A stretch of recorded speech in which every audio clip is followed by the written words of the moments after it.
delighted to have Dr. Rick Shepler and Mike Fox of the Center for Innovative Practice at the Begun Center for Violence Prevention at Case Western University. And the topic for today's On the Couch episode is co-occurring disorders. Are you finding any push from payers or managed care organizations in terms of wanting to ensure that there's a workforce that is prepared to work with this population of youth who have mental illness and are using substances in a harmful way? You know, Ohio is currently going to managed care in the next few years. And we're having discussions about why do we bifurcate our funding in terms of substance abuse and mental health. But we do that in lots of states still. And when you have that bifurcation of funding but also policy, when that does happen, the providers follow suit. To get paid, you have to do these things. And oftentimes there's two silos which they come down. And so when we say we should make it just behavioral health, that's great. But how do we do that from the top down as well as from the bottom up? Well, one of the themes that has emerged with the conversations of other folks like yourselves in this series On the Couch is that you talked about the things that we get paid for, and shifting away from a service delivery model to a wellness model, a prevention and a promotion of wellness and health that is at the heart of the Affordable Care Act. But it would seem like because your basic premise was we're not going to get the outcomes we want for kids and families if we're not addressing the substance abuse issues in concert with the mental health issues. That's going to, I think your term was a weight on the progress, or a drag on the ability to make those kinds of gains.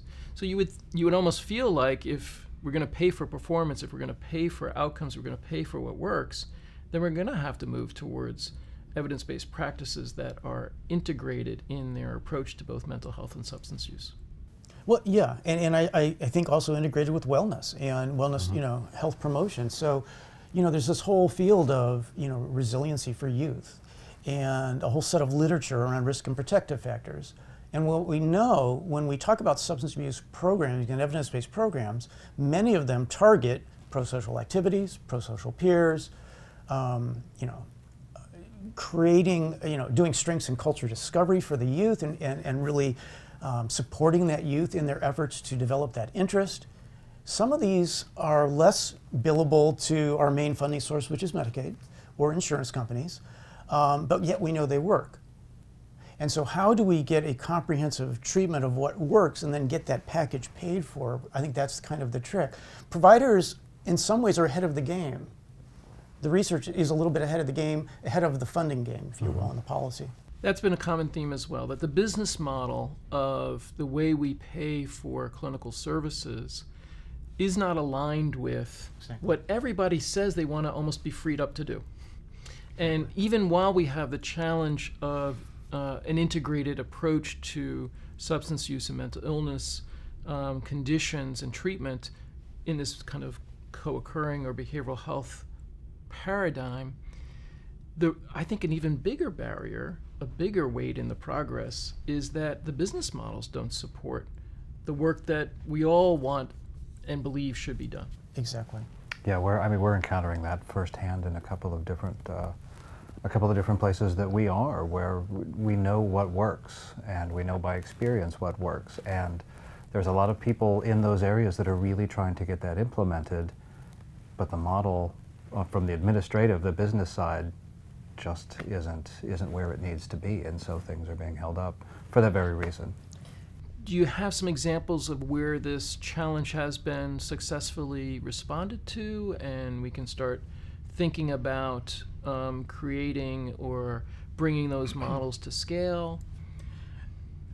Well, let me just start with a negative comment. I'll get to a hopeful comment.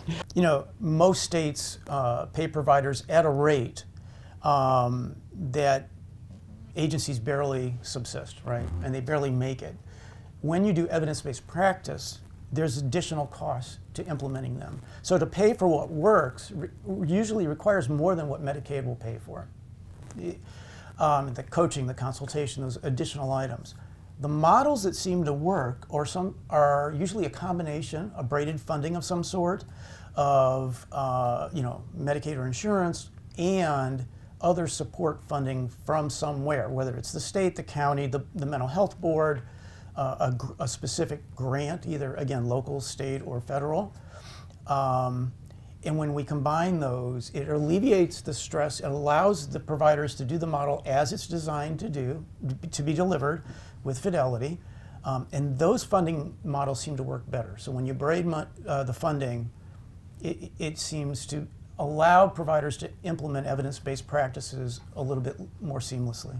And you've seen data that shows that the outcomes in that kind of braided funding model are more successful than usual care?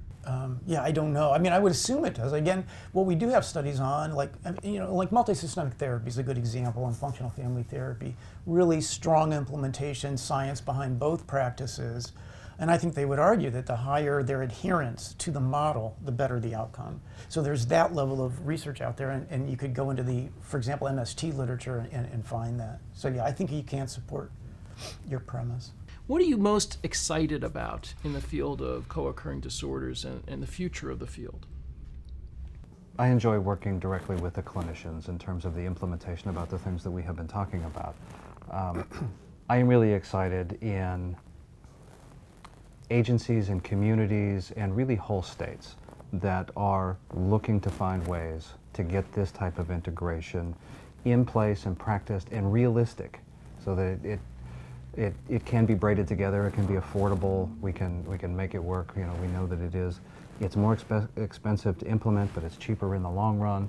So places are really trying to find ways to make this work. So I'm very optimistic that we're headed in the right direction, and I really look forward to working with those communities and certainly with those clinicians about the work that they're probably already doing, but recognizing it and then bringing that integration to the front.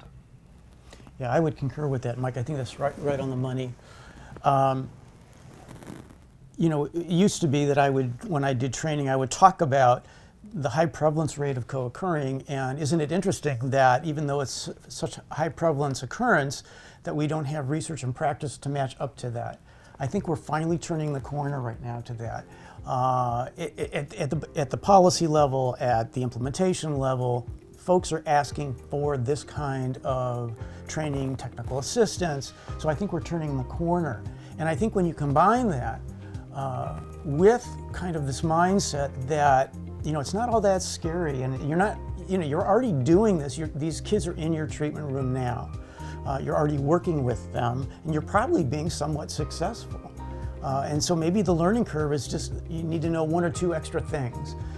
So we're very optimistic about moving forward in terms of the treatment, and we're hopeful that the payment system follows shortly thereafter. Well, thank you both. It's been a pleasure having you here, and I wish you the best. Thank you. Thank you for having us.